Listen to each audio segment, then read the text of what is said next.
Bonjour, c'est Gilles du site boursicoté.com. Voici l'analyse technique des principales paires de devises du marché Forex pour cette journée du jeudi 5 septembre 2013.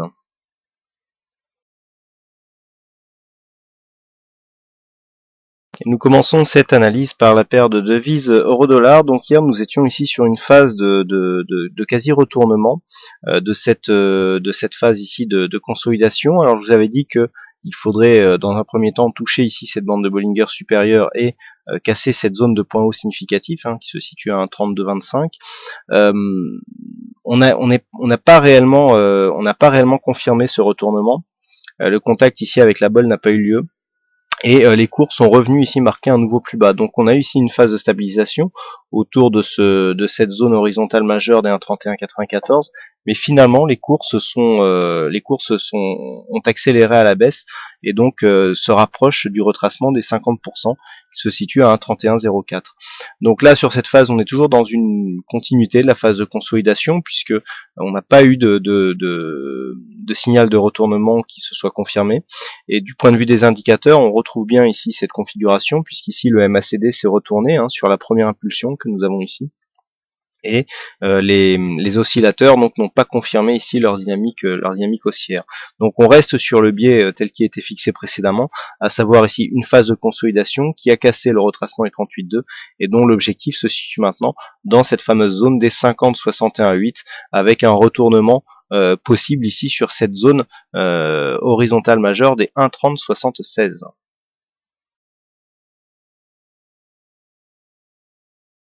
Sur le câble, par contre, la tendance haussière se confirme. Nous étions ici dans un flux baissier, donc entre cette Bollinger et cette moyenne mobile 20 exponentielle.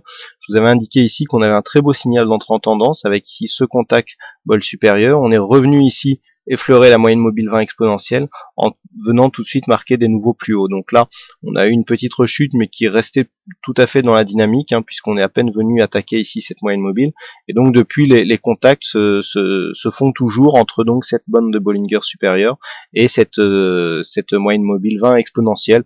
Donc la tendance ici est toujours en cours. Alors si on s'écarte un petit peu, on peut valider sur cette dynamique et donc sur ces retracements de Fibonacci que nous avions tracés, une sortie dynamique, retracement à 38,2% et reprise de la dynamique. Donc là, clairement, ce qui est attendu, suite à la cassure là de cette zone des 1,5626, c'est le prochain objectif qui se situe à 1,5680, objectif qui est défini maintenant depuis quelques jours. Sur cette cassure ici des 56,80, il pourrait y avoir effectivement une accélération en direction des 1,5720, ce qui aurait pour effet de confirmer ici cette phase de hausse avec donc, je le rappelle, ces 3 points significatifs. Et donc la confirmation que ce troisième point est bien significatif et donc une continuité du mouvement court moyen terme. D'ailleurs, si on replace correctement ici cette zone de support, voilà. Donc on peut effectivement s'apercevoir que voilà, ici le point est significatif et donc maintenant si on duplique tout simplement cette ligne sur les zones de points hauts, on a quasiment une dynamique qui qui rejoint ici les points hauts. On a un petit dépassement ici, mais on voit que nous sommes en présence d'une tendance relativement régulière. Donc le fait ici d'avoir confirmé ce support donne un peu plus d'aval aussi à cette résistance qui est maintenant considérée comme un objectif si la tendance est toujours dans une phase de continuité.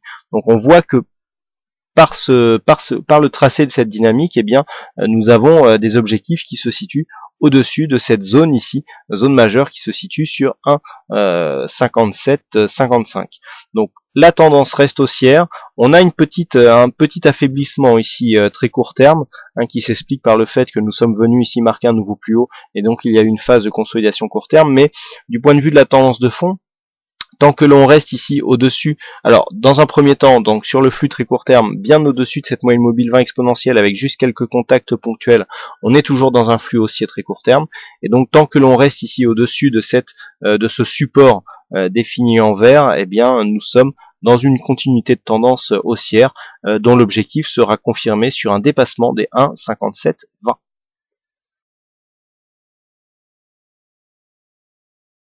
Et sur le dollar yen, eh bien ça y est, l'objectif est atteint hein, depuis la cassure ici que nous attendions. Hein. Nous avions eu une fausse cassure ici, des hésitations là, retour ici sur cette zone. Je vous avais indiqué que la dynamique était plutôt favorable à une cassure haussière de cette résistance moyen-long terme. Eh bien la cassure est intervenue. On avait défini que sur une cassure de cette zone, eh bien l'objectif était la zone psychologique des 100 yens pour un dollar. Eh bien c'est ce qui est arrivé. Hein, on a eu une petite hésitation ici sous cette dernière résistance à 99,88 avant un franchissement donc constaté aujourd'hui. Contact avec la Bol Sub, ce qui confirme ici le flux très court terme avec donc des oscillations dont la moyenne mobile 20 exponentielle ici se fait support et donc contact, zone d'exagération temporaire dynamique donc qui nous permet de rejoindre cet objectif des 100 yens pour 1 dollar. Donc si on s'écarte un petit peu, eh bien nous sommes dans une phase qui peut s'accélérer d'un point de vue moyen terme, hein, puisque nous avons ici donc cette hausse avec ces nombreux points bas significatifs qui donnent énormément d'aplomb à cette zone de support ici définie en vert. Et nous pouvons considérer que cette zone rouge ici, donc cette résistance oblique, eh bien par cette cassure, on sort d'une phase de consolidation en triangle. Hein, nous avions une dynamique ici, donc un triangle ici de consolidation, triangle symétrique, sorti ici de cette zone de triangle, et donc maintenant il va falloir valider la cassure de ces plus hauts. Donc nous en avions un ici, hein, 99,88. Donc là ça y est, on a validé ici une cassure de cette zone. Alors vu l'horizon de trading, hein, d'un point de vue horaire, il faudra quand même avoir une petite amplitude supplémentaire pour vraiment valider avec force la cassure de cette précédente zone de point haut.